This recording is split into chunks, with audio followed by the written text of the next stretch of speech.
Gracious God, we thank you and we invite your presence into this place.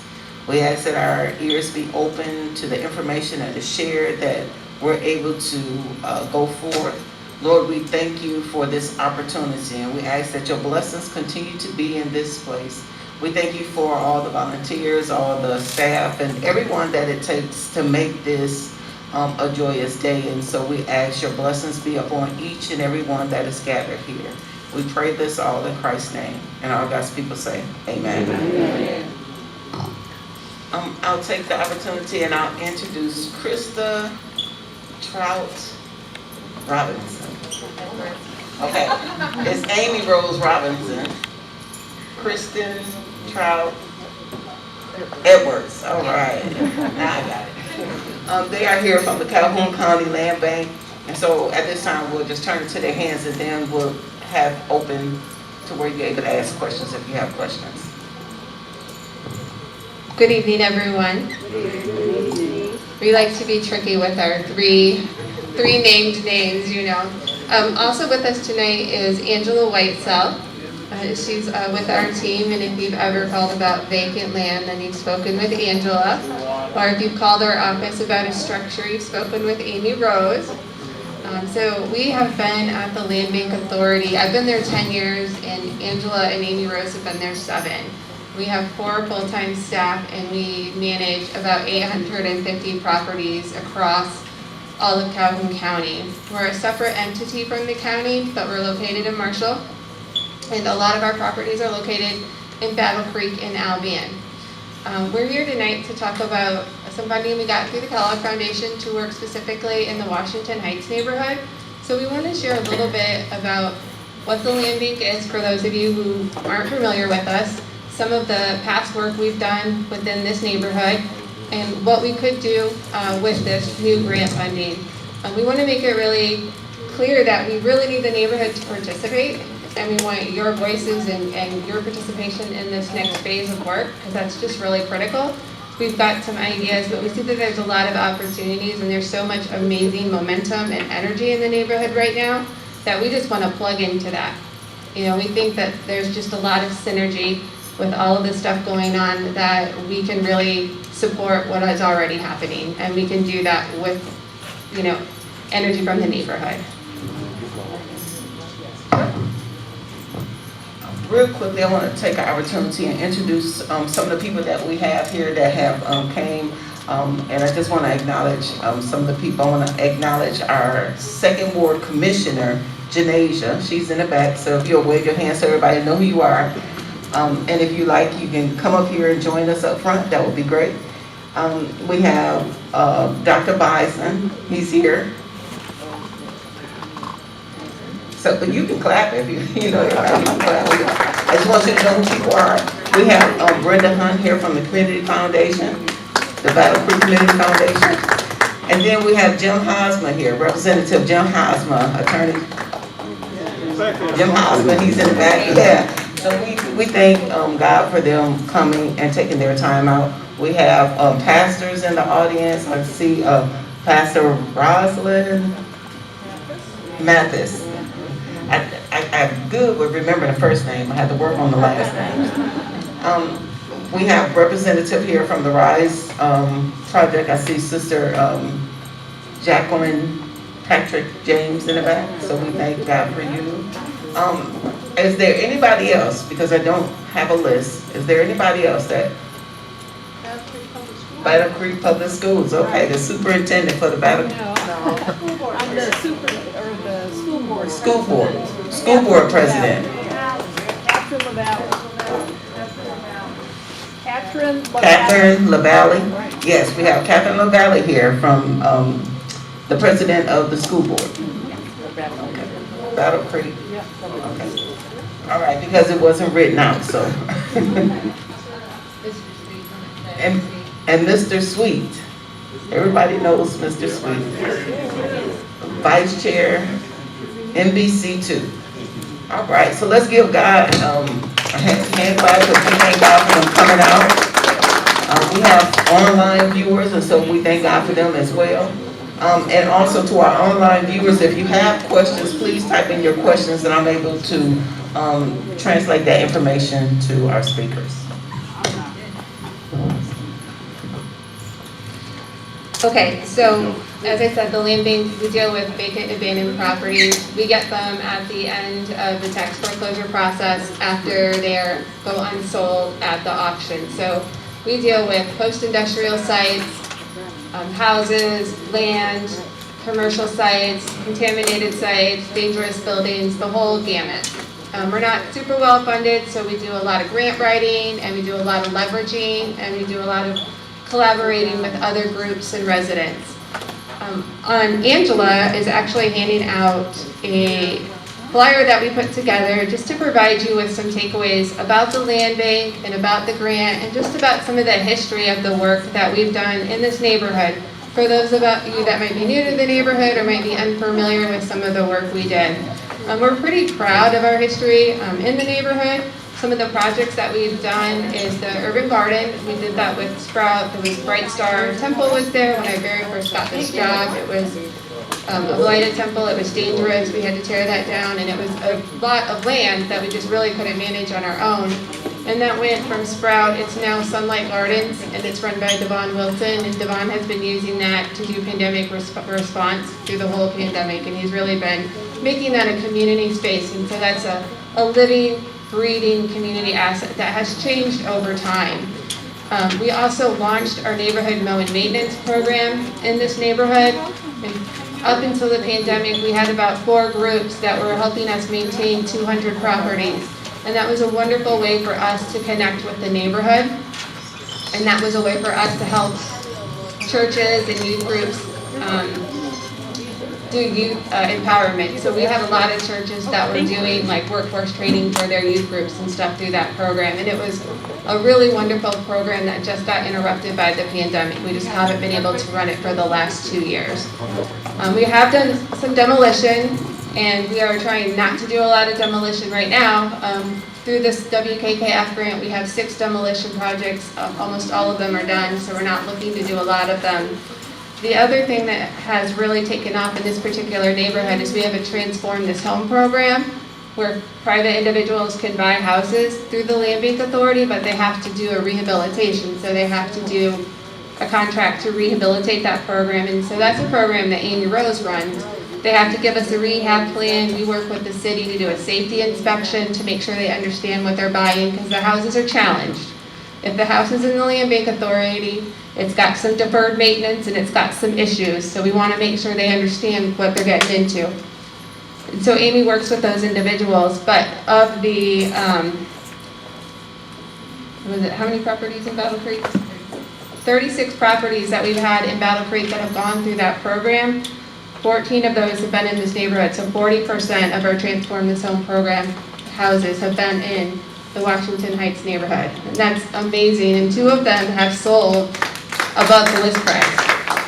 So we know that, you know, there's demand, and we've seen grandparents and children in the neighborhood buying those properties, and it's been a really amazing social fabric thing that we've seen over the years.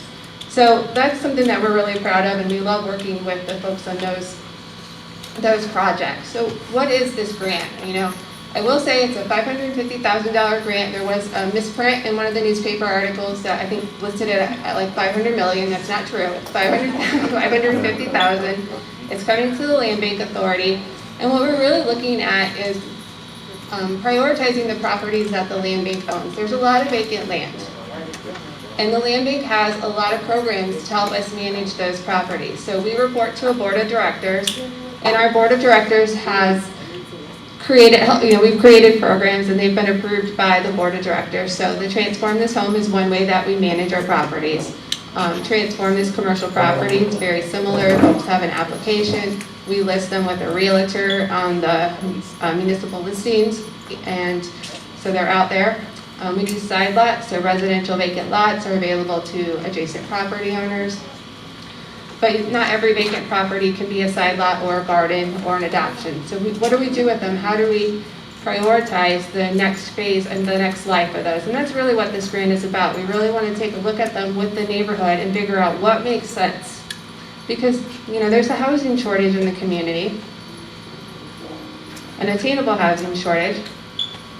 And we know the city of Battle Creek has a neighborhood intel system, and we've been able to go in and take a look at how our projects or how those rehabs have affected property values, and that example is on this sheet here too, on the Greenwood Street. And we know that when we make those investments, or private owner make those investments, that it raises property values. So we really want to think about how those properties are reused and getting them back on the tax roll, and that's what we want to do. That's really the first stage of this grant. So on this sheet that we've handed out here, we've got this to-do list. It's really simple. So first, we want to get like an oversight committee to help us communicate with the neighborhood and to have that input. The second thing we want to do is create a land reuse strategy, something that everybody can buy into and support and be proud of. The third thing we want to do is develop a communication strategy. It's been difficult for us in the pandemic. We've been under a furlough, we've been working from home, the vaccine, we have kids who aren't vaccinated, there's been some fluctuation with all kinds of parts of our lives, just as I'm sure there have been fluctuations in your lives. So how do we do that? And so we're looking for ways to figure out how to connect with people and meet you where you are and meet you safely. We want to make sure that we're doing it in a safe way and we're doing it in a way that makes sense for the neighborhood. And we definitely don't want to make folks feel uncomfortable. And I don't want to make my team feel uncomfortable. So we're looking for ideas. And we want you to help us. So if you have ideas, contact the Land Bank Authority. Our information is on this sheet. So you don't have to tell us today. This is like a first conversation. This is a 3-year grant, so there's lots of time. The next thing we really want to do this year is we want to hold 3 classes. A lot of times we get questions about how do we find your properties, how do we look up property information. So Amy, Rose, and Angela are putting together a series of 3 classes just on how you can find property information online. How do you assess a building if you're interested in rehabbing it? And then that's going to be with the Michigan Historic Preservation Network. And then the 3rd class is going to be about rehabilitation partnerships and relationships. So how do you work with the city? How do you pull a building permit? So we really want to for the first year, we really want to just get into the basics of everything about property. And then the rest of the grant is going to be, there's going to be some beautification dollars, so we can do some beautification work on some of the vacant properties and talk about maintenance, because we do a lot of mowing and folks aren't always happy. We spend a whole lot of money on mowing, and we get a lot of complaints about mowing still, and we can never keep up. So that's something we want to talk about, but that's really something we're going to look at next year, just because we're almost to the end of the mowing season, and we feel like we gotta take on this list first and really look at how we're going to get started and how we're going to communicate with folks. So beautification is important to us, and we kind of just want to walk around the neighborhood and think about how we might spend money. So that's another thing. We're interested in bringing in some history. We know there's lots of folks who have done lots of history work in the neighborhood already, so we don't need to recreate it, but we want to lift up those voices, and maybe we can incorporate that in some sort of art display in one of our lots or some other type of display. How can we capture that? We have land and we can partner. And one thing about the Land Bank Authority that I love, and I think my team loves, is that we're versatile. We can partner with lots of different things, and our board is supportive of that. So we're here for ideas. Just want to make sure I didn't forget any big categories. I did. So we're looking at 2 rehabilitation projects, and we're hoping to do some training on those. So if folks in the neighborhood are interested in learning how to rehab, we're hoping to use our house as a project house. And we're also hoping to do 2 infill projects. Amy Rose and I and the rest of the Land Bank team, we've been looking at housing strategies since 2018. And we haven't quite cracked it yet, because now the pandemic has made supplies cost really high. And of course have made supply chains difficult as well.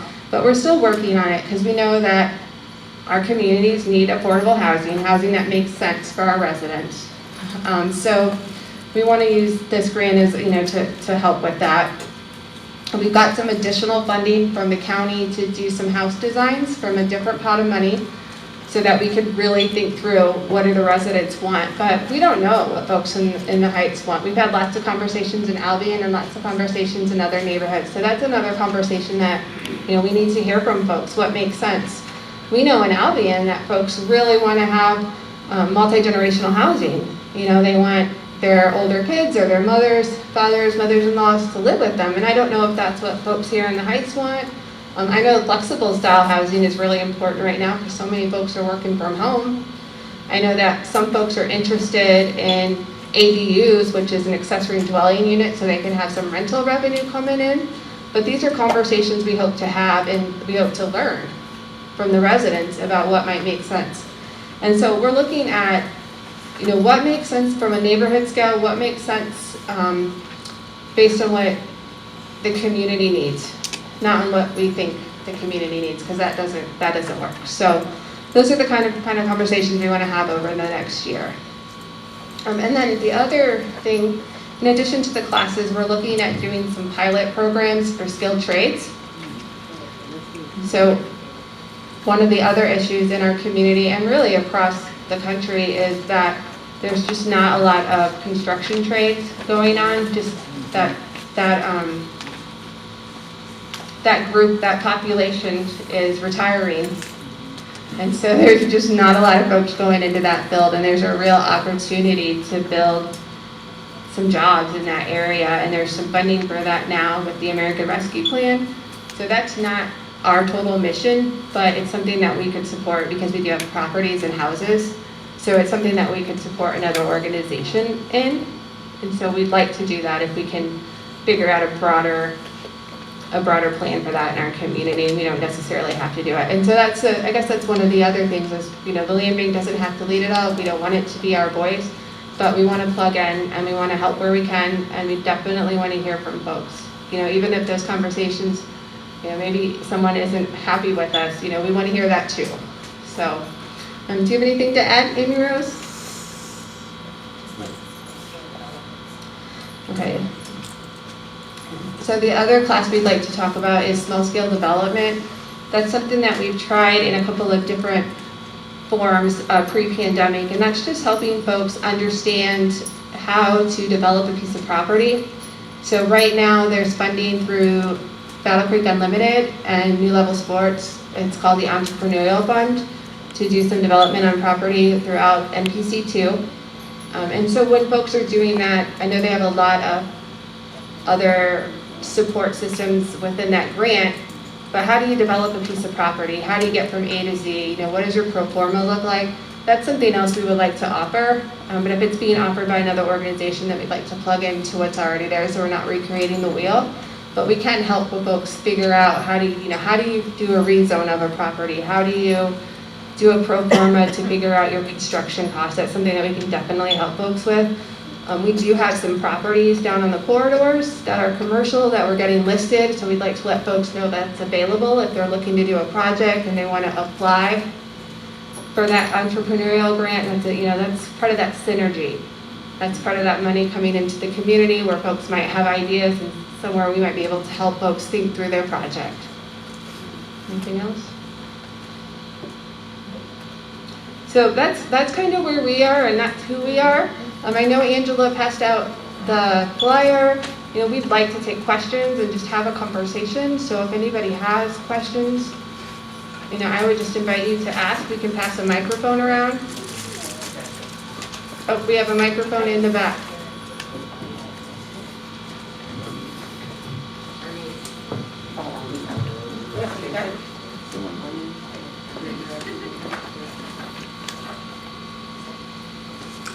The properties that are being torn down on Greenwood, are those part of the demolition project? Yes, those are part of the demolition project. So you haven't decided what's going to be done with that land? We would like them to be infill projects, What's that mean? infill residential structures. In other areas of the city, when I ride around, there's protective fencing around those properties when when the demolition's been done, but there's none on Greenwood, and I think that's important. There's a lot of elderly residents and children on that area, and that's a danger zone. And also, what does forma mean? A pro forma is where you're taking all of the costs that are affiliated both with your project as well as the income that could be generated from that project. So say you have an accessory dwelling unit, you want to put an apartment above your garage, let's just say. And you know that you can rent that apartment for $450 a month. So your rent is times 12 is what you can get out of that apartment. So the cost of building that should not exceed what you are getting back in it. So like, and it'll take into consideration all of the costs, both construction, your taxes, your homeowner's insurance, all of your soft costs. If you're paying the utilities, is your tenant paying the utilities? It basically walks you through all of the things that are associated with developing the property to see whether or not this is a viable project, meaning that at the end of the day, am I gonna lose money or am I gonna make money? Because you really wanna make money, right? So, or at least break even. It's basically a tool to help you figure out if what you think is gonna work mathematically. You know, making sure that you take into consideration all of the expenses, some of which you may know and some of which you may not know. So it helps you to capture all that on paper, and it's something that would be really helpful for anybody that's gonna take on something and figure out, okay, is this gonna be a money pit or is this gonna help me out? So when a person establishes that they want to do something with this property, this pro forma is what the act is of deciding if this is viable. Yeah, it's a tool that we can help introduce folks into so that they can assess whether it's something they want to undertake and anything. Will this be part of the classes that you're going to offer? Right, so part of developing a property would be working through some of these kinds of things, because you really should know that up front. And I mean, we have lots of folks call, they all have huge dreams, and the big one is that it takes money to do that, right? So the small scale development can be really, it can be involved, or as in Transform This Home, where we take a house, we tell you based on what the inspectors have told us needs to happen to make that livable, okay? So bringing it back into compliance. So what are those costs that are affiliated with doing that rehab? So we know up front it's gonna cost you X. Here's all of your closing costs and your prepaids and your title work, and this is what it's gonna cost to acquire it. Here's all the costs for rehab. And so at the end of the day, you need to have X dollars in the bank. However, with Transform This Home, we're only asking you to have 25% of the rehab costs. You have to pay cash and do all your title work and your closing costs on the acquisition end, but at the end of the day, you know approximately how much it's gonna cost to do the project, okay? And we do that so that so that folks that really want to own a property are not walking into something that's gonna become a money pit for them. And then guess who gets it back at the end of the day, right? The land, it ends up coming back to the land bank and foreclosure, and we don't want that to happen. We don't want that to happen because as the buyer, it's a loss in that acquisition part. So we really help the buyers think through all of those steps, so you know that it's a good project for you, all right? Do you have an idea how long that those properties on Greenwood are going to be left the way they are now? Do you have a plan for that? So the plan, and I will be checking on that fencing. So so by all means, I will probably text him on my way They home. have fencing in Urbandale. Yep, so I will text them on my way home to make sure that they are bringing that fencing back so that they can do that. The open holes for demolition have to be inspected before they can start filling. Okay, so we do not know how long the vacant lots will be available, but they will be restored and they'll be seeded and strawed. Okay, so they will not look like that. The 25. In the past, though, when they hold or tear down the building, and they come in. Oh, I'm sorry. They come along and then they take and fill the holes up. When they grade them off though, they leave the sidewalks full of dirt. And excuse me, and on your mowers, I don't know where you get them at, it's hard to find mowers maybe. But when they mow the grass, it's all over the sidewalk, in the streets. They hit it a licking, I promise, what they do. And that's the same way when they excuse me, I got something in my throat. That's the same way when they tear down a house. Right now on Greenwood, for an example, on Greenwood and Kendall, they've started to fill that hole, or that house, or that hole where the house was at. I wish you'd go up there and look at what they left. It's sad. And not only that, it's been in the past. They've been doing that for years up here. Every time they tear down a house around here, they leave it so it just looks terrible. And then they wonder why the other neighbors don't want to keep their property up. Well, what the heck is me keeping my property up when the guy across the street next door don't mow the grass? So that's what's happening.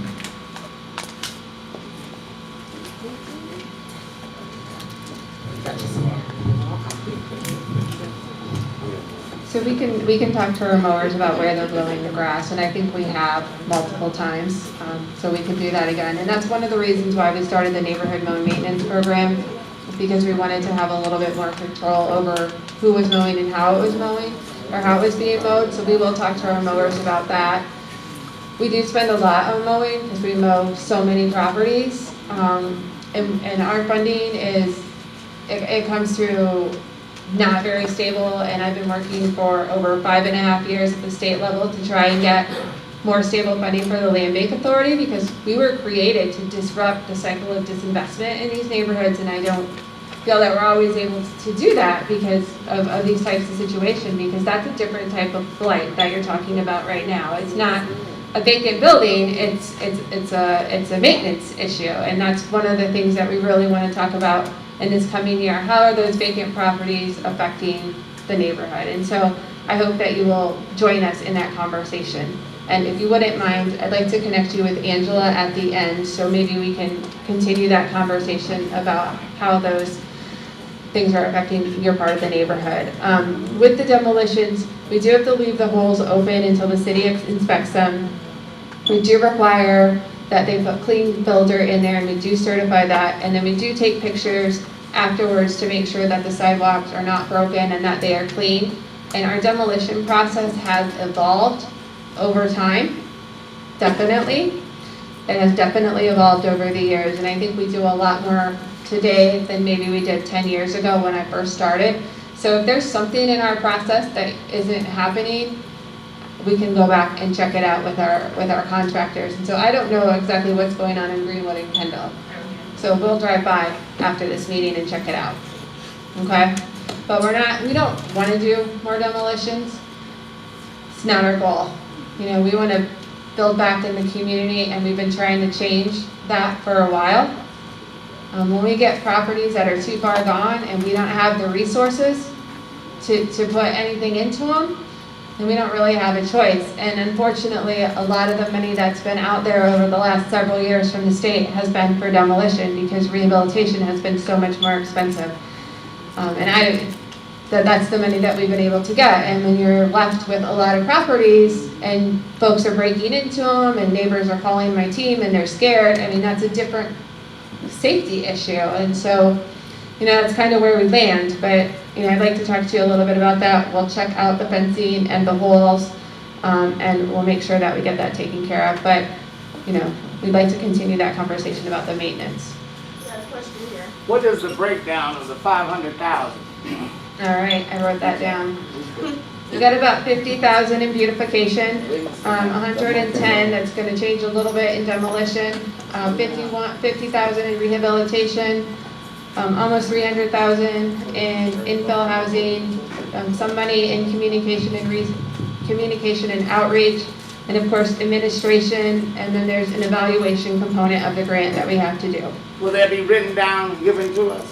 I'm sorry. Will that be written down so we can We understand? can add it to another flyer. It'll have to be approved by the Kellogg Foundation before we can send it out, any type of flyer that goes out with their information, but we can include that in a future, How much is for the beautification, you said? about 50,000. But I would really like to layer some additional money into beautification, but we need a plan. You can't just ask for money, and so Angela and I were actually working on that a couple of weeks ago. We wanted to make an ask under the American Rescue Plan Act for additional money for beautification. But we were kind of thinking, okay, what are we asking for, and how much is it? How much would you need? And it was really vague, and so we really need to do some. I call it ground truthing, but really what it is walking around the neighborhood and taking a look at it and getting a plan together and seeing it. There's no other way to do it. And so that's what we need to do. Why don't you come up and get the microphone so folks can hear you. So the question about beautification and really the funding buckets for this grant, we're at the front end. We have these general ideas, but this first step to really get connected with the neighborhood, we want to make sure that we are coming in so that we can work in harmony with the other initiatives that are already happening. We don't want to be at odds with anything. We want to make sure we're adding value. So that's a big part of it. When we do have the budget completely mapped out and it's approved, that's absolutely, we want to be as transparent as possible through the process. That's a very good question. We're just really early on. And then specifically on beautification. Beautification is a little bit nebulous. It's like how do you define beautification and what works? For the last few years, we started just before the pandemic on one of our first more formal beautification efforts in another community. And we're just now finishing it because the pandemic just kind of blew the whole thing out of the water. But we learned a lot in that process. We were able to borrow some ideas from Detroit. They had a tremendous program called Detroit Future City, and there was a whole section about what they did with their vacant lots. And they did a lot of research into that, so that's an excellent resource. The other thing is it may be just as simple as, the neighborhoods, there may be folks that just say, can you all just come in and please clean up this sidewalk? This sidewalk is terrible. We can't walk down these 2 blocks. This is kind of scary because it's so overgrown. It could be as simple as, we'd like to have a sidewalk here. There isn't one. It's not pedestrian friendly. So we want to know what the community wants, and we also want to make sure that whatever we do is sustainable. I mean, any of you that have gardens know it's a lot of work. And you can have a gardener who works all summer long, it looks fantastic, and you have a gardener who works really hard and they just can't keep it together. So learning what types of things the folks want, what kinds of plant materials make sense, and we may possibly, we haven't had a chance to look at it, like I said, this is early days, but we want ideas. There is a lot of really rich history in Battle Creek in the Washington Heights area. So when we say beautification, it kind of is a nebulous bucket, and one of the things we could do, and we'd very much like to investigate, is if there's an event or a person, we've got some memorials here for Helen Montgomery and some of the other folks that have, made Washington Heights what it is today, and there's a lot of that. And if there's something that's not commemorated that the neighborhood would like to see, there may be a way for us to do that, but we need to figure out what would it be? Where would it be? Where would it get the foot traffic? Where would it be effective as an educational tool? Things like that. So we absolutely want to get some input from you all. Be thinking about things like that. What kinds of things do you know about this neighborhood that maybe your grandkids don't know that you think is important? for them to know. Or folks in other neighborhoods who maybe come in and out, but they just don't know. So absolutely, please be thinking about that, because we do need to define it. I got a question over here. I have two statements. The first one, your 25% of the properties, is that amount based on the initial property or what it's going to be? So in 25%. Yep, in the transform this home. So you have two main buckets. One is your acquisition cost, the actual, how do you buy the house? How much is that gonna cost you? They're usually cash sales. However, we do have a bank that does work with our buyers on another, so that we could actually, it could be financed. That's another bucket. But then you have the rehabilitation costs that go into that property. So say you buy the house for $5,000, costing another $1,500 or so for your closing costs and your title work. And then we need to see that you have your first year of taxes and your homeowner's insurance in the bank. Okay, so at the end of the day, that's about $7,500. So you go through the house. The work can be done by you, family members, friends, whoever you know. So It just say has to pass when the contractor comes to inspect. Exactly. So at the end of the day, all of your systems need to pass, plumbing, mechanical, and electrical in your building all need to pass inspection so that you retain a certificate of occupancy, meaning that it is safe for you to live in there and it's safe for the neighborhood. Okay, let's say That- you do this and you do not pass, then what happens? So you do it until you pass. Oh, okay. Okay? So there's no repossession of the... Oh, no. So what happens is that, let's just say the rehabilitation costs are about $10,000. We need to see 25% of that, along with that $7,500. So 25% of 10,000 is 2,500. We need to see $10,000 in your bank account, okay? That's your proof of funds. That equals proof of funds. When you go to close, you'll sign, the transform this home buyers sign a reconveyance deed that basically says if I don't do what I said I'm gonna do, the land bank can take back the house.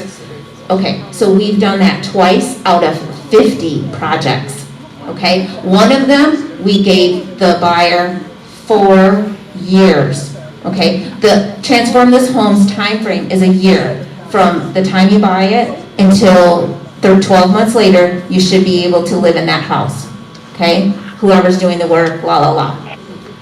At the one that we lost, or the buyers that lost those 2 houses, one of them did nothing, zero, nada, nothing, for 2 years. And we said, all right, enough is enough. And when I call you and I say, hey, and I hear crickets, yeah. Okay, after a year, I'm starting to talk to our lawyer about it, okay? But the other buyer who literally had some personal situations happen, he was into it 4 years. He just could not make it work. It was a huge lift. Okay, the house was huge. The work was huge. It was just a lot. So we were almost like a blessing to him when we said, we need to take this house back. He was like, amen.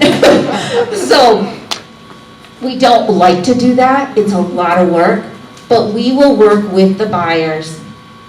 If you stay in contact with me every 2 months, roughly, I will contact those buyers and say, hey, how you doing?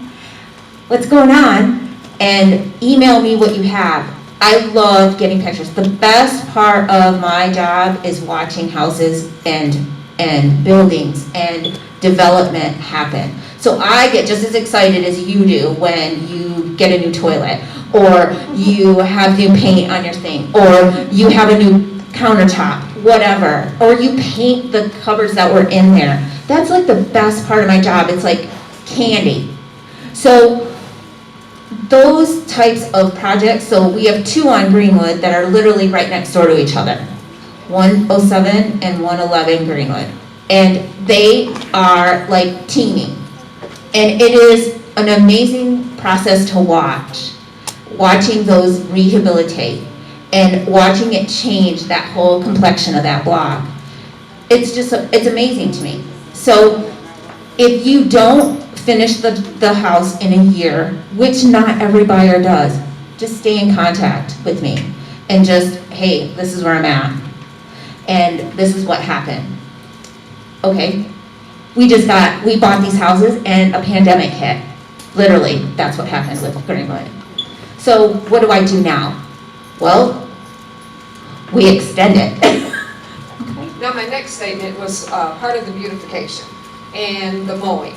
I don't know why you haven't thought of this before, mowing. The other opposite of mowing, meadows. Meadows contribute wondrous properties for everyone. It's beautiful to look at. It helps the air, it helps pollinate. You can get gardens growing next to it. Meadows is a wonderful suggestion instead of mowing. Everything that you mow and you don't have money to mow, meadows. We have back homes, we need everything pollinated. Meadows would be your solution for mowing.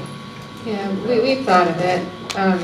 You have to establish it and you have to have The somebody cost of it, maintain the it. seeds, there's no maintenance on meadows. You put the seeds down, you watch it grow, you let the Lord do his work after that. Yeah, that hasn't really worked out for us in that way. And if the city would allow us to, we would love to try that out. And we could add that to the beautification list. Why would they not allow seeds to grow? I'm confused with that. I got two things. I want to answer your question as best I can, and I would love to talk to you afterwards, just to make sure we get connected. And I also was talking with Mr. Sweet here on the side. We weren't trying to be rude, but I want to bring up what he shared with me as well. In regards to the meadows, that is absolutely true. It's a beautiful alternative. And we actually have some plans with very specific, seeds so that they flower, over time, so that it always looks good, things like that. We have some plans that we have looked at. We would very much like to try it, but we do need to be coordinating. Sorry, it's getting hard to breathe with this mask on. Whew. We do need to be coordinating with the city because as it grows up, there's height situations. They can get on, they call us just as much as they call everybody else. I used to have Sherry the Mo Fairy on my speed dial to call me and tell me about our lots. And we want them to look nice too, but because of the height ordinances, if we want to try something like that, we just need to coordinate. I don't think it's impossible. There's a lot of stuff that we're talking about here tonight that we've been thinking about for a long time, but for quite a while, it was a staff of 3, and we were, to be honest, very overwhelmed. As you know, we did, I think, what? Well, if you give the proper mixture for your Yes. seeds, Yes. they grow, Yeah. and then when the seasons change, they die out. So if you Right. get the proper, you'll get something new every season, so you won't have to worry about that. And This is what farmers do. Absolutely excited about that and would like to connect with you because I think, we can work on plugging that into the plan. So that's part of it. And I want to make sure I address what Mr. Sweet asked me about, if that's okay. One of the things, I don't know if I'm causing the feedback.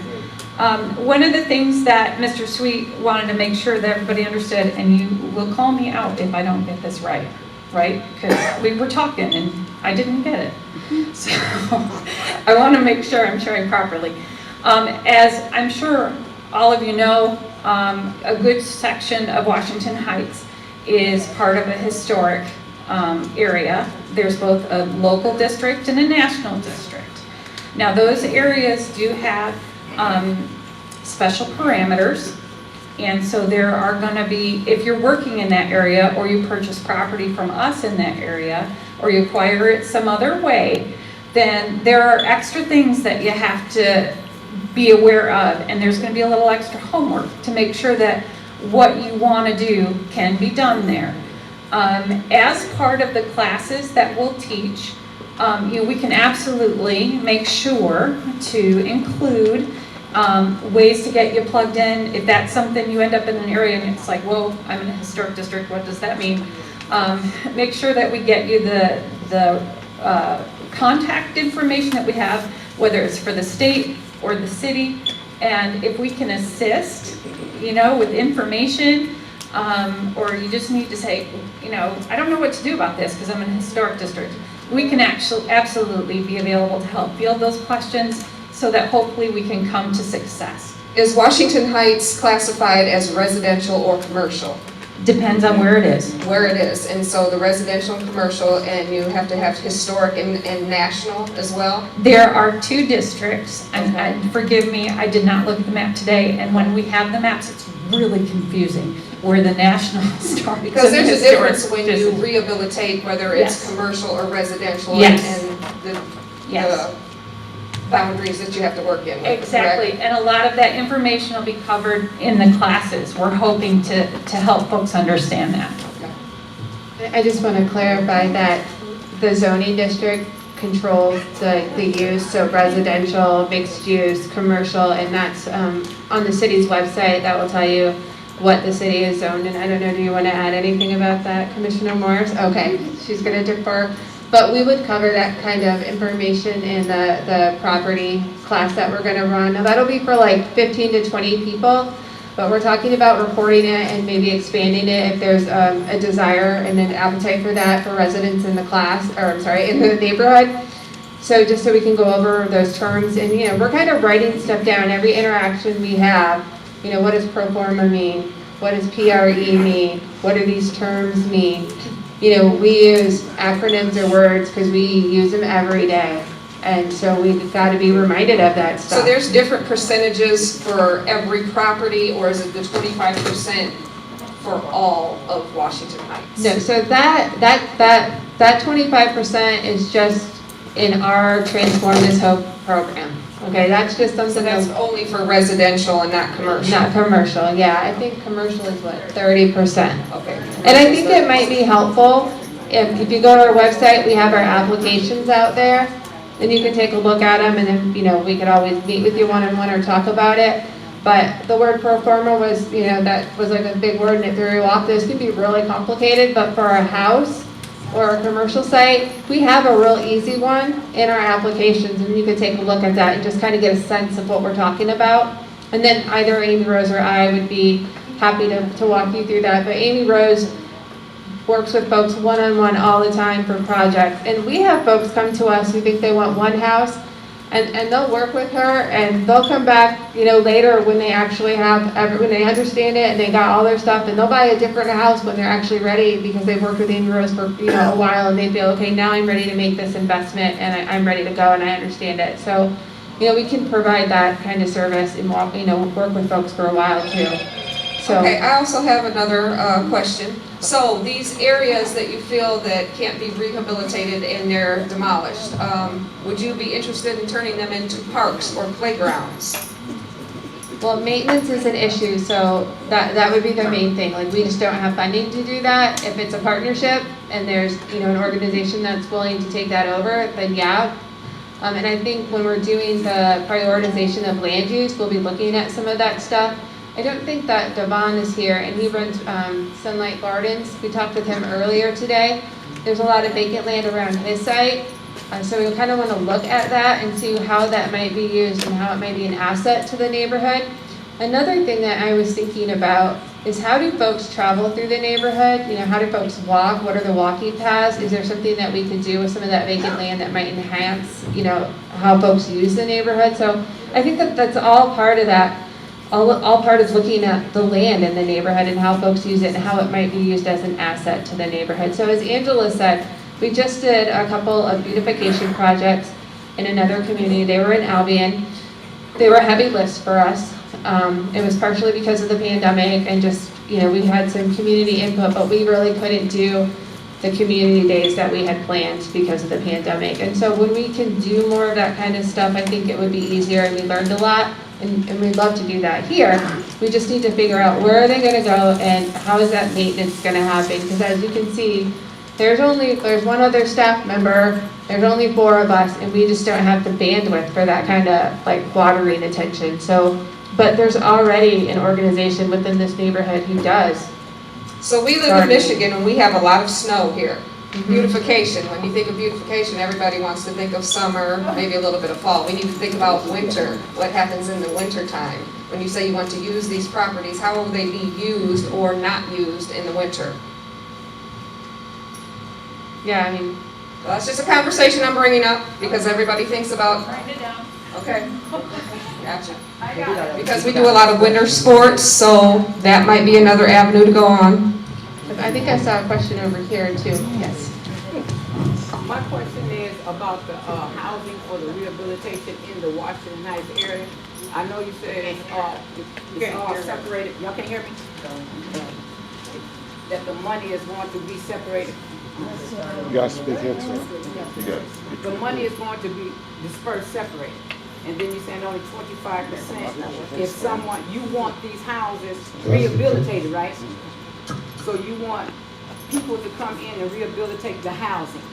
But you're saying that they have to have between, I'm just estimating, between $10,000 in the bank. So who is coming in the area? Who has that in the Washington Heights area to match that, to be able to get that grant? So if the people in the Washington Heights area do not have that money, so the outside people that have the money, they are going to be the ones that come into the Washington Heights area and take over the Washington Heights area because they have the money. So if I don't have the money for the taxes, I don't have the money for, and you gotta check my bank account to make sure that I can pay the taxes for a year. And I don't have that money, so that excludes half of us. Yes. Already. Yes. Okay, I so know, I got transform this home is there. I think we have two things going on. We have the rehabilitation part of the grant, okay, where we are hoping to rehabilitate 2 homes in Washington Heights. So we own 598 Michigan Avenue, right down here. And we're hoping that that will be one that we can rehabilitate and use it as a training ground for those that are in the trades, that want to have knowledge and experience and education in the trades. So transform this home, it just depends. So right now, we have 4 houses on the market, okay? So every price of the house is negotiable, which means that we have 1 house on the market, we have 2 houses on the market on Parish, and they're $7,500. So let's just say you offer $3,000, because that's what you can afford, okay? And we counter with X, with another, because we need to bring, we have money into it, blah, blah, blah. We need to get as much as we can out of it. Because literally, we operate on a non-profit sort of budgetary basis. So whatever comes into the land bank, then goes right back out into the community, seriously. So if you have that, and to say you have a lot of friends and family that are gonna be doing that rehabilitation with you, and for instance, you have an aunt that's an electrician, you have an uncle who has mechanical, and you yourself know how to rehabilitate, then you can bring that cost down. All right, those costs, your bottom line may only be $5,000. So all of that, all of the knowledge and the experience and materials that you have on hand. If you don't have any. We know even most of our families, I'm gonna speak for mine, do not have $5,000 just sitting in the bank. I'm gonna speak for mine. So there's no zero down and we start from that point? I mean, I think you're bringing up a really good point. You're talking about equity and access. You know, and that's a topic that needs to be discussed. Yes, Brenda? I would just suggest, one of the reasons I came is I think you guys are gonna need another partner. You're gonna need a partner to keep the properties owned by the people from Washington Heights. Yes. And if there is an advisory committee from Washington Heights, which I think is one of your goals, Yes. they're gonna know who lives here, who doesn't, who's coming in here to be predatory, Absolutely. right? So you're trying to get them to control that, Yes. right? And then you need some soft funders. When it can't meet this, so that it doesn't bounce back to you, you gotta have some people help you get this money so we can get it in here, can't we? Right? Right? I got a feeling I know something, okay? I know some too. We have to be careful when you're accepting money, and the sources, these things have to be tracked and managed to make sure that they're above board. We don't want to repeat any mistakes of the past. And I'm gonna let everybody have this mic. I'm gonna be real quick, real brief. First of all, I wanna thank everyone in the community that came out today to represent your home, or where you live, or where your family lives, and the investment you've made in your residence or in your commercial property. And also, I want to thank all the community leadership and the clergy for coming out tonight. I want to thank the land bank for the good work that you do, the great work that you do in turning a focus on the Washington Heights area and bringing in resources. Safety first. As Mr. Evans spoke and some others, safety is important. It's hard to talk to this man. Yeah, it is. So safety is important. As I travel, Greenwood, Holland, throughout the Heights, any time of day, throughout the week, there's a lot of debris left over for some of the demolitions. That's a safety issue first. So we need a name, a point of contact for who do we reach out to when there's a safety issue. So is that you, Miss Rose? Okay. And how do we get your contact information? Is that available on your website? I know we have a flyer. Okay, sounds good. So Miss Rose is a point of contact for safety where there's safety issues, whether it's a hazard to your vehicle, your tires cost a lot of money, and also to your health or the health of other folks in the neighborhood, your household, and your pets.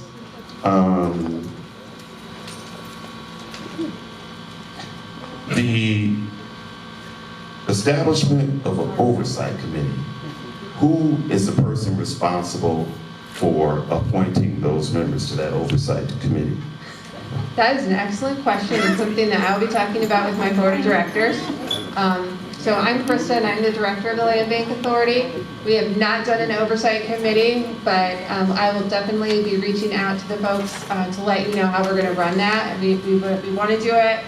So I don't have your name. I don't think that we've met before. So if it's something that you're interested or anybody's interested, you know, you can let Angela know. And that's Angela right there. Okay. And she'll get them. My name? Yes. Oh, my name is Bilal Lorenzen. Okay, very good. And how soon can we expect that information? I would say. And how will it be communicated? Because we need accountability. Yeah. And that brings me. Pass a sheet around tonight and get Yeah, that's. names of who's interested. Sounds good. Yeah, we Sounds have a good. sign-in sheet. Did you sign in? Did everybody sign in? Someone took my name, but I didn't actually sign it. So you can send one around right Yeah. now and just find out who's interested, get numbers. Right, we want to make sure we have the point of contacts for accountability, and that also helps with to move things along in a timely fashion. And for visibility. Yes. Right, if we have a committee that's making decisions, and everyone's eyes get big when you throw numbers around money. $550,000 is not a lot of money. Okay, especially in a global pandemic where there's constraints on supply chain and the costs are going up. So we would like to get names so we'll know who to reach out to for this information. I can answer that, and hopefully if you all got the flyer, I just, give you some resources on that, absolutely. The main line for the land bank is on that flyer, as is the website, and you'll see the pictures of the 4 of our staff. Amy Rose, any structure-related questions, things like an open hole, anything like that on a property, she would be the contact person. If you've got concerns about mowing, trash or dumping on a vacant lot, that's me. You can absolutely call me. And if we can't figure it out, we'll get Krista involved and we'll figure it out. And in regards to oversight for this particular situation, I just want to let you know that we have a great leader in Krista, and one of the things that we are very proud of at the Land Bank is that we have worked very hard to be incredibly transparent, and we absolutely intend to. And communication on this is hugely important, but we are absolutely, in a lot of ways, this feels like day 2, engaging with everybody. We've been working on it for a little bit. We just got this grant. We don't have a lot of the parameters set up yet, but we wanted to have the community involved from the get-go. So we will be communicating. That will be part of my job. So if you have any questions, absolutely call me. But we will be getting a communication strategy together. We're working with a communication gal at the county, Lucy Blair, you may know her. And we're trying to figure out the best ways to get information to people, whether it is, we know not everybody does Facebook. We know that sometimes a door hanger is a better way. We want to get information out to pastors and local folks that connect with everybody more often than we do, so that we can get not only the information out there, but make sure it's accurate, and that if there are questions, they can come in, because we are absolutely here to serve. This is one of our favorite neighborhoods by far. We've worked with a lot of community groups since Amy Rose and I started with the Land Bank almost 8 years ago. So we appreciate your faith and trust in us, and we want to earn that. And this sweet lady has been trying to ask a question, which is why I'm standing. Real quick, you answered my other question, but the coordinator. You published, there's a published article that you would establish a role or fill a role for coordinator to help bridge communications gap amongst some other things. Who is that person?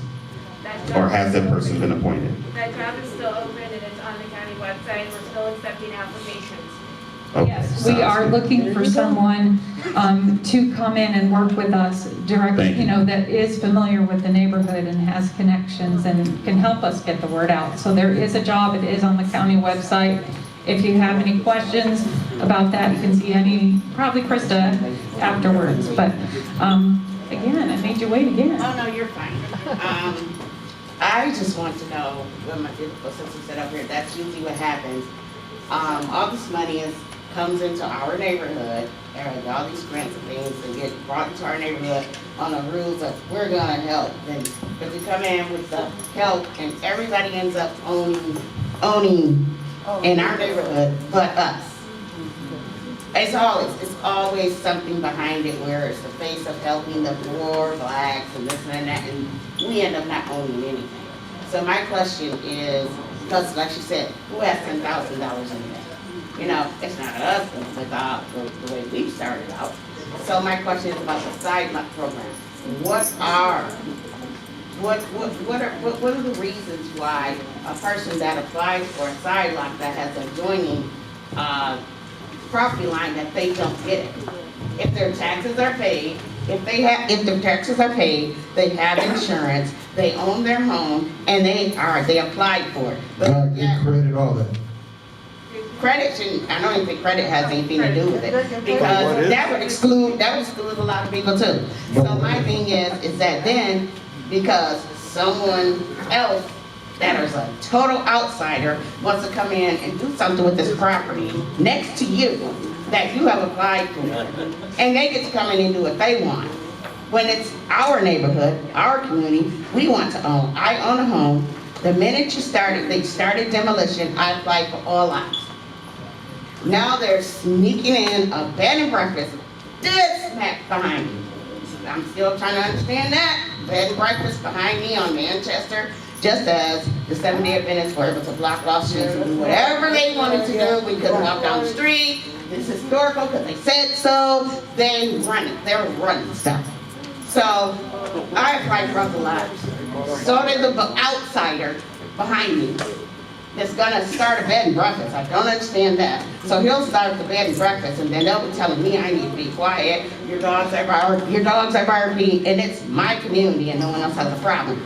I was awarded the property behind me to buy by the land bank. Fine, I did apply for that, but I'm trying to figure out, so do I put a garage on the property behind me and truck my grandchildren from the street over back? I did not get the lot directly next to me, and it's supposed to console me that the outsider didn't get the lot either, but he got the lot next to him. When I want, if nothing else, I should have had front property. Where am I gonna put the garage? I own my home. So what's gonna happen is some outsiders will come in, and what we definitely don't need affordable housing in Oakland. all our houses are 100 years old. So I want to know why we need affordable housing next to me for the lot I applied for. I want to know what are the stipulations, because I am just over it. I can read, I can write, and I can comprehend. So all these gifts that come into our neighborhood, all this money, they're never for us. Right. And I don't know why I didn't get that land. So, can I?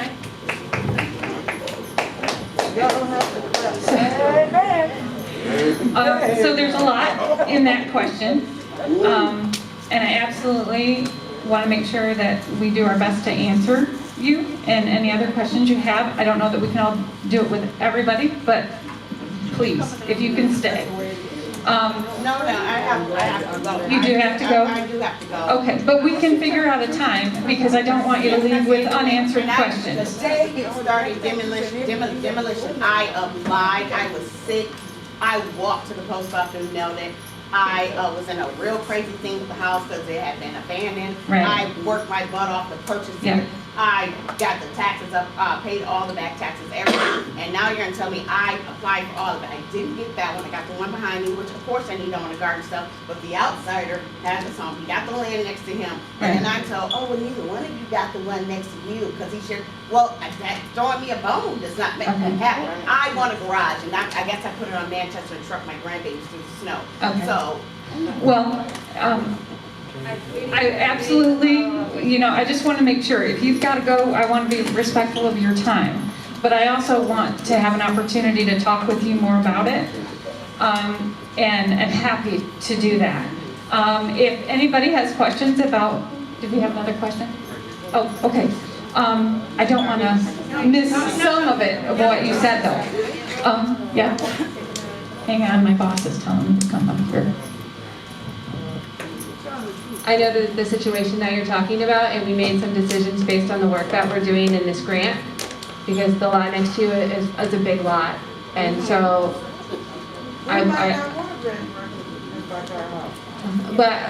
we made some decisions to hold some properties because we are going to have this neighborhood-wide conversation. So let's talk some more, okay? Sometimes when we're figuring stuff out on a map in the office, we're not bringing in that side-keeping component, so let's make sure that we talk. But as far as your first question about side lots, we don't look at credit scores. We look at whether or not your taxes are paid. We look at your code enforcement record. So are you a good player and are you adjacent to the property? Those are the things that we check. So I'm sorry that you're upset, but Angela and I will definitely follow up with you. Okay, yeah, and all that's intact, but, okay, Laura's saying, now everyone's here because we want more information and want to know how to do it. Well, I knew how to do it, and I still didn't get my property. And so someone's gonna come in that is not from our community, once again, and they're gonna own something. I don't want affordable housing next to me on a street where all the homes are 100+ years old. I don't know how anything someone could be coming in fits on Oakland. It just, there's nothing. We're not developers. Like my sister said, we don't have money to do all that. But the thing is, it's fine, it's okay. I'm not gonna get worked up. Hey, the ancestor said, either you do right by us, if you start doing right by us, everything's gonna fail. I'm done. These are the kinds of conversations that we need to have.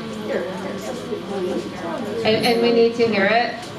And this is the kind of stuff we need to hear. Because we don't want to do the same mistake. Absolutely, and just to also touch on that for just a minute, and then we'll get together more later.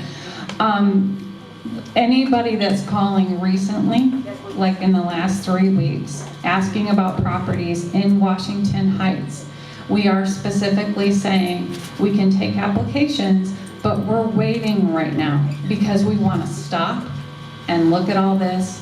And we're trying, we don't know where exactly. It's too early. This is what we're trying to figure out. $550,000 is not going to cover everything. We need to figure out, okay, based on what the land bank owns, and based on what the residents want, what's the most bang for our buck? Where can we partner with people to make a difference and have it matter? And we very much want to be an asset and to be a partner in this. But if you hear somebody say, I called the land bank and they told me it's on reserve right now, part of that is so that we can do this process. So that doesn't mean it's on reserve forever. It just means we need to just stop the record and figure out what we're doing, and part of that is getting information from you all.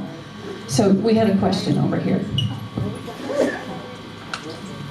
Hi, my name is Jane Brown, and I have a dual question. The first question, and it's pretty simple, is what is the boundaries of the Washington Heights neighborhood as it applies to this land? And if it's on the website, tell me and I'll go find it. I've been looking, I haven't seen what I thought were the boundaries, but we got another question. And my second question is, when do you expect to fill that position? Because I did apply for it. All right. We have two questions back here. We've been waiting a long time. Another one? Yep. We have two. Okay.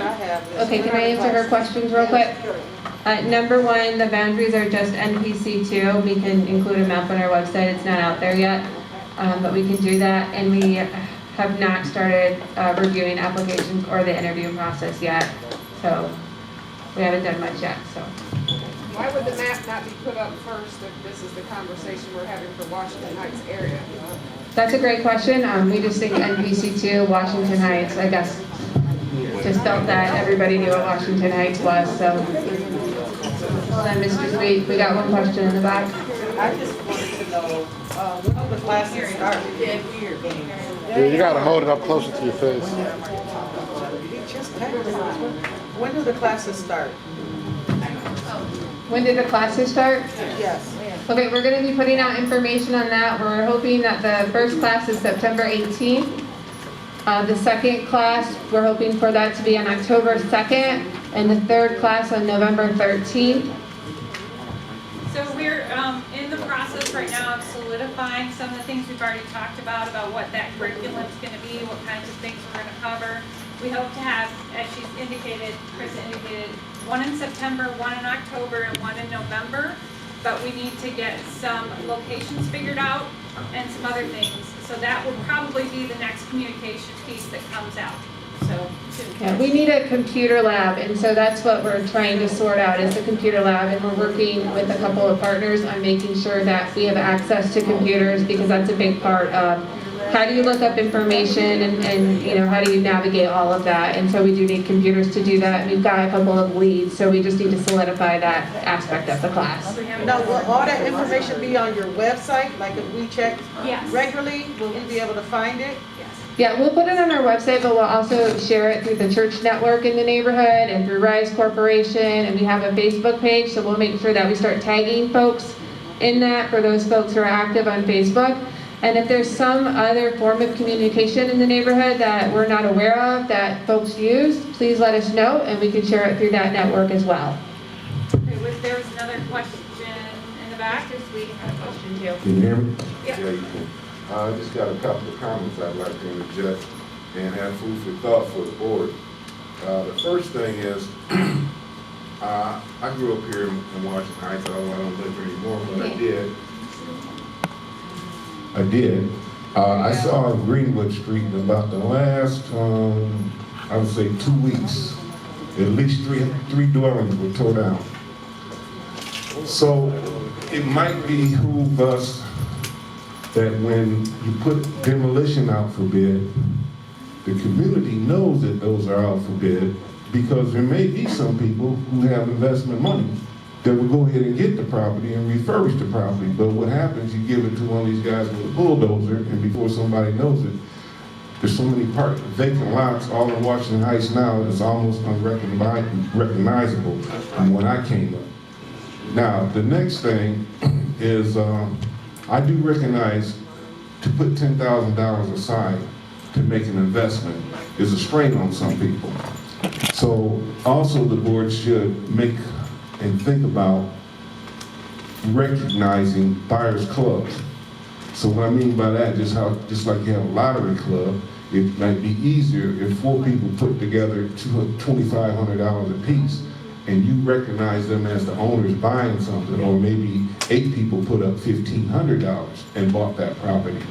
and went from there versus making the burden on one person to come up with $10,000, leave it locked up for a period of time and pay taxes. That's not easy access. All that is the same thing Habitat did. They started off helping the community, then they turned into a private community, and then they bought up all our houses. Didn't you have any labor from our neighborhoods, bought the houses for $10 and sold them for $65,000. So we want to avoid that from happening again. And there's a way to do that. Right. I'm done. So one of the reports from the city that I think is really compelling for this neighborhood is that residents said increasing property ownership was the highest goal. And so some of the things that you're talking about, how do we do that? And what Brenda mentioned too, how do you do that? And those are the kind of conversations that need to be had. I don't have all the answers, but how do we do that? And how do we make sure that once folks buy those properties, they can maintain them? And not saying that they couldn't, but like, how do you do that? And how do you think through that? I think it's something that we can do in this grant, talking through some of those issues and making sure that properties go to folks in the neighborhood, or that properties, if we're bidding out, or there's a rehab, that folks have the opportunity to work on them. I think these are all good conversations that we can have. And we're not afraid to have hard conversations either. If you're not happy with us, it's okay. You can tell us and we can talk it through. So. Here, let's try this one. Greetings, everybody. Elder Randy already basically read my mind what I was going to allude to, but what's going to end up happening, unfortunately, is if we don't put any common sense safeguards in this vision of revitalizing the neighborhood, we're going to be gentrified. This putting up the money, saying we're giving you the opportunities, the standard for many of the people in the neighborhood to meet is too high. Now, if the purpose is to get paying families into homes and revitalizing them, I don't know what the stipulations on giving out the money. We know $500,000 is not a lot, but if you could assist those buyers who can afford to take care of the homes and guarantee some of that money for the $10,000, maybe we can get 10 properties done and then apply for more money. But if there's no more common sense safeguards, knowing the socioeconomic power or lack thereof that the residents in our neighborhood have, we're just going to get gentrified. Thank you.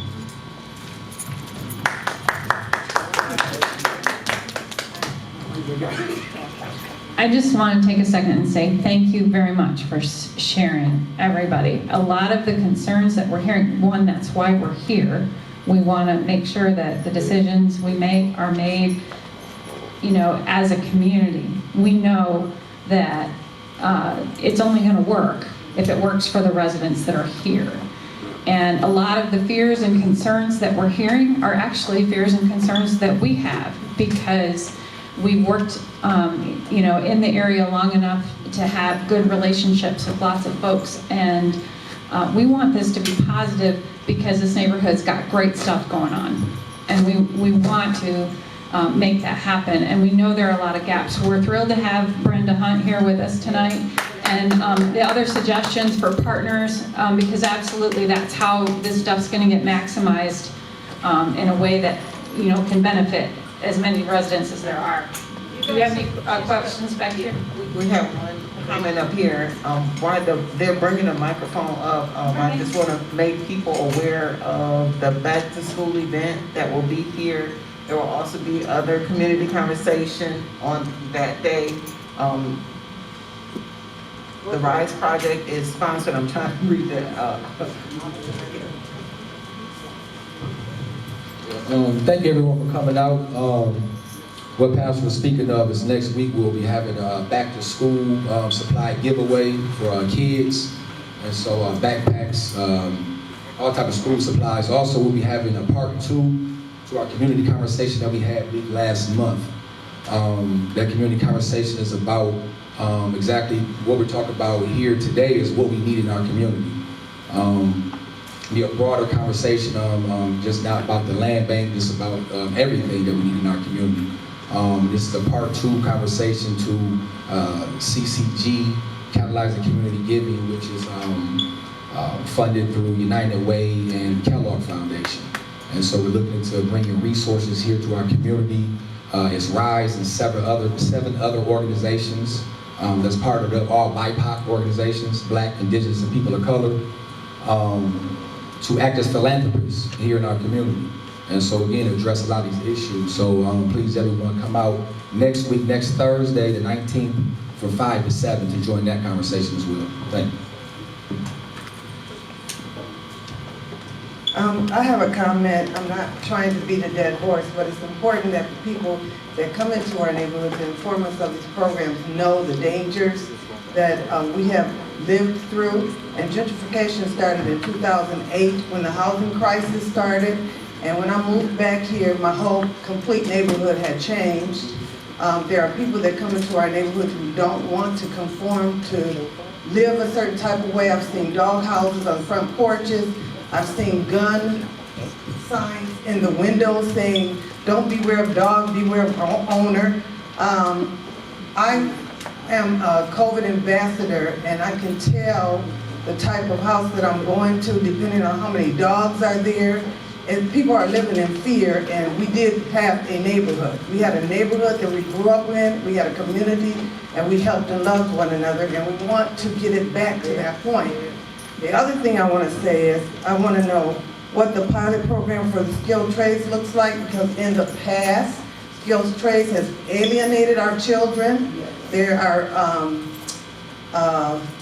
unions where when our boys took classes to join those unions, they were intimidated until they left. So we need to, yes, they were intimidated until they left.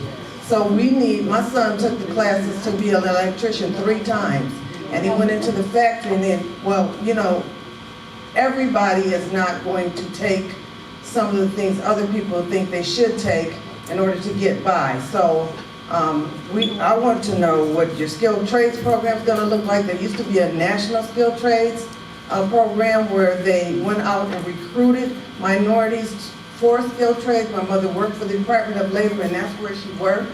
So we need to see something like that if you have a skilled trades program, because they're good. It's good paying jobs. It is a skill, and it would help us to build up these houses. So that's in development, and that would be in the next couple of years. So I would love to hear just more about your insight on that, so we can just know and inform our process and make sure that, you know, we're watching out for that. We've talked a little bit with Southwest Michigan First, the jobs folks, because we think that we can partner with them, and so we're having some conversations with other partners on that, and Michigan Works. Yes, sorry, my brain failed me right there. It's been a long day. So we talked with Michigan Works, and we talked with a couple of other folks, because there are some groups already doing some of that stuff, and we've talked with HBA, because we're kind of hoping to plug in and take folks who are interested in that. And then we've had some conversations with Pastor McCoy as well. You know, just how could we do that, and how can we get folks interested in it? You know, and our goal would be to get somebody to a residential builder's license so that they could actually work with a crew, a contractor in our community, and, you know, go into a viable career in that. But, you know, that's a great point, and I think that equity and those racial concerns is going to underlie a lot of this, and those are conversations that we need to have. So thank you for bringing that up. Krista, I just want to add this concept. So it wouldn't be impossible. We have a lot of donors who are real interested in Washington Heights and who lives in Washington Heights that are interested in it not becoming gentrified. It's from along that line. So it would be possible for us to set up a fund, that an advisory committee that is made up of people of Washington Heights from here could determine how to use, and one of the things they could do is use that as a match back on these houses to purchase them for people in the neighborhood. So as you all get ready for that and you get peoples from the neighborhood, we have donors and we have some interest in having people from the neighborhoods making decisions over that money. And it's a way to partner and leverage your money, and then for the people here to be making who gets it and how. And so that you begin leveraging that back and let the people here decide how to use the money. We can do that. That would be amazing. I promise you, there's interest in doing that. We will find a way to do it with the community. Because then it might make more sense to do the rehab skill training on those. And that would be a more robust program because they would actually be rehabbing the houses in their neighborhood that they purchased. They also know the neighbors, they also know where the properties are, they also know what's happened, they're also the best judges of keeping their own neighborhoods. And the third benefit would be that we had a meeting earlier today where we were talking about the vacant and abandoned and blighted houses that are just kind of sitting there. Maybe we could look at those as potential. Get the decision-making into the neighborhood, because it's always been from outside into, and what we do to you, and the versus leaders. what they get to make the decision. Yeah, and the leadership component. Yeah. Okay, that's wonderful, Brenda. Right? You know, we had in Battle Creek what they call a code compliance. Our code compliance, all they do in the north end, they ride by the area and they never do nothing. You could call them and they still won't do nothing. Now, we have called them for our street, which is Bowen Avenue. At one time, that was a really lovely street, but now we got new neighbors coming in, and they're young people, and they just don't seem to care about their property. They don't try to keep it up. When they mow the grass, again, all out in the street. And there's a code compliance that says that when you mow your grass and it goes in the streets, you're supposed to sweep that up. And they had an article in the paper here some time ago that said that if you see a neighbor doing that, call the code compliance, they'll come out and do something. Well, they come out with their car and go by it so fast it blows the ball back in the yard, so they don't care. So I'm just wondering, your program is really good, but if you don't do something about that code compliance to make neighbors keep their property up, mow the grass, what's the sense of having this program?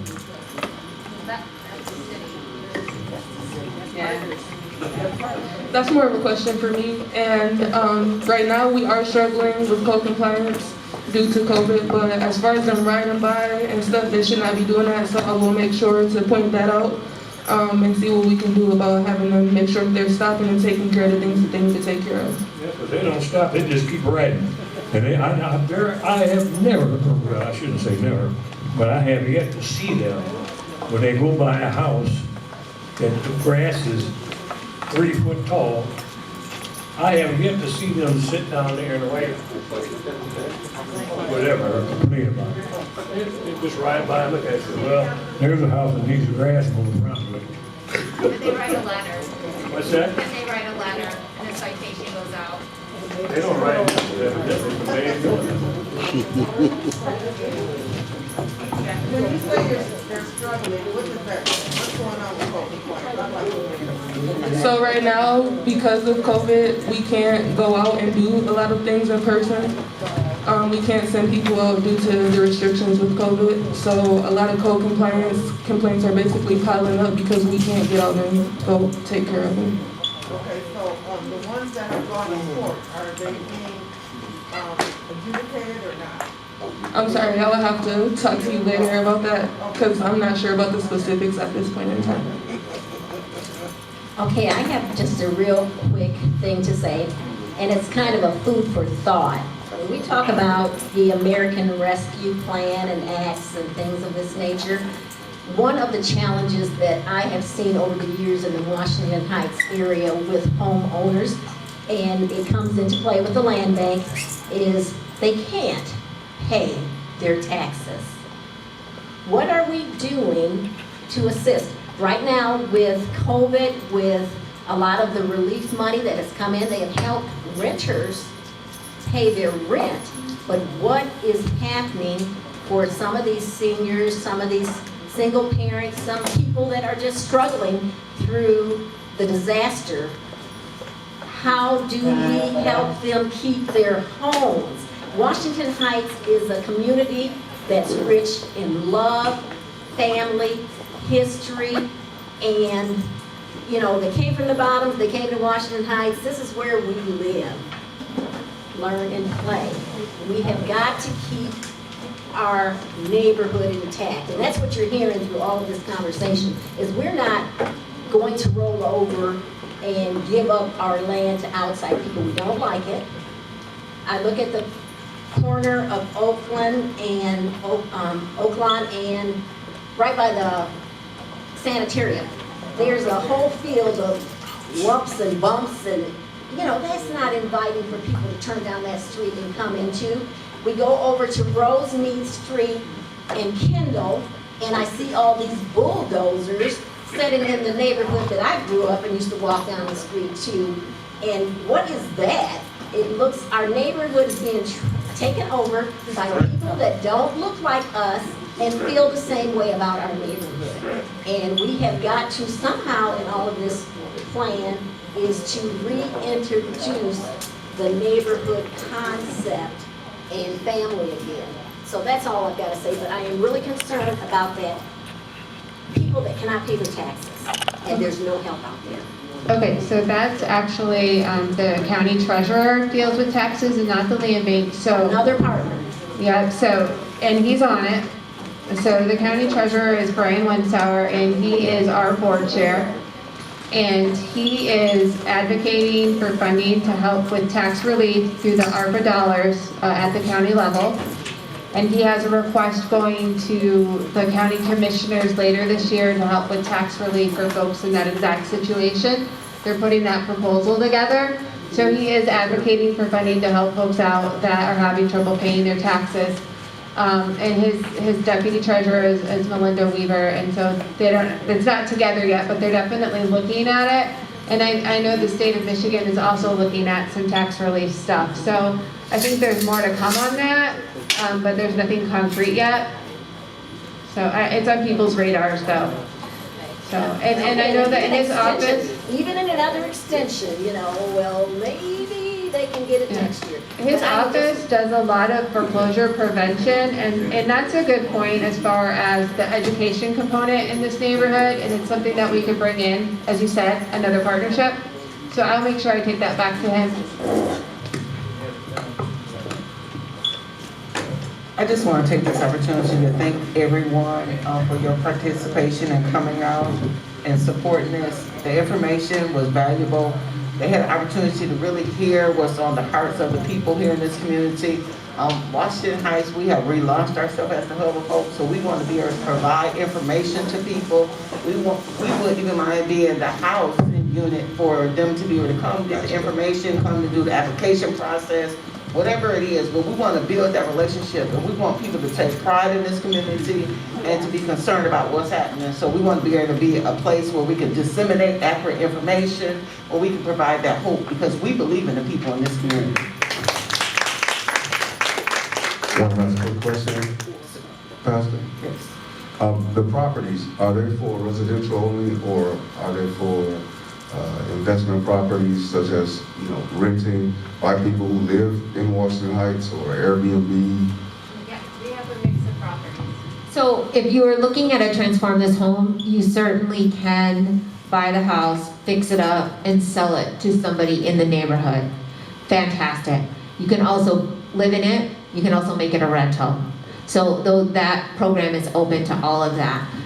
Transform this commercial property is, you know, obviously business, and then develop this lot, which is our newest program, where you would be building on a specific property for housing and or business or mixed use. So in certain circumstances, that zoning will drive what it is you can build and where, so to speak.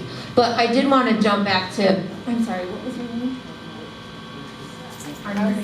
Okay, so Arnice had talked about the trades, and one of the things that when you have to do grant applications, the thing that is the best part about that is that things spin off of what it is you're doing. So there's development, okay, but there's also the ability to, just like this gentleman said, about owning property and renting it. So that's fun to me, being in property and project coordinating. So now we're looking at real estate, okay? Maybe not everybody wants to be a builder, all right? Not everybody wants those skills, but maybe you want to sell the real estate, okay? Connecting the community, connecting those residents in the community to be involved in that real estate endeavor. That's an opportunity. The other opportunity is just like this gentleman said, what about property management? You may have your house and you may want to buy another house and turn around and rent it. What does that mean? How do you become a landlord, a good landlord? Not somebody that's gonna like be a slumlord. We don't, ain't nobody got time for that in this neighborhood. We've already had a lot of that, right? So how do you be a good landlord? What does that mean? So it kind of spins off, just like with the properties. So develop this the mowing program and beautification and all of those things. Okay, so now we have landscape. We have the need for landscape designers and mowers and contract mowers that then those businesses can spin out of Washington Heights. And then they are the people that are working in the neighborhood and in Battle Creek. They are our local contractors. And yes, they are the ones that will bid out our work, because we will make sure that they know, hey, we're putting this out to bid. You need to bid on this, which we do when we know that there are contractors in the area. Well, I mean, I keep those cards. That's the first thing. Everybody says get business cards. Well, yeah, because I'll be like, can I have your card? Because I'm putting out some stuff to bid and I will contact you. So that is what we want. And those spin-offs, so now we have mowers, a contract mower. They know how to mow. They know how to run a business, okay? Because they don't want to get screwed either. And we don't want that to happen. And we want them to be working in our neighborhoods and everywhere else. So it does. It's a really good spin, but it also, so the trades led to real estate, led to property management, led to all of those different things. But all of that can easily, it does not all have to come from the land bank, but those are where our thoughts start to go, because we know that that's important to this neighborhood. And if we have good people doing it, then we have a good neighborhood. So again, we want to thank everybody, especially you all who stayed to the end. We thank you for your support. We really thank you for coming out. Then that way you have the accurate information. You're able to go out and share the information with others, and then we can come back and have other conversations. They gave you handouts with the contact information for the land bank on there. And I do want to just take the opportunity. I want to thank Commissioner Morris, and I want to thank the land bank, the Calhoun County Land Bank, for them coming out. And thank Brenda Hunt for them coming out, spending their time here, hearing what the community is saying about this community. Because people can come in and tell you what you need, but they need to know what you say you need. So it makes a big difference. So we just, again, thank them for coming out, hearing you, and you standing up for this community. So we thank you for being a part of the program. And since we are in the church, I always like to take this opportunity, and I just really want to do this blessing over you as you are leaving, because I think it's important. It's real short. Old Testament scripture says, the Lord bless you and keep you. Let his countenance, his face to shine upon you, and give you peace this day and forevermore. Amen. Amen.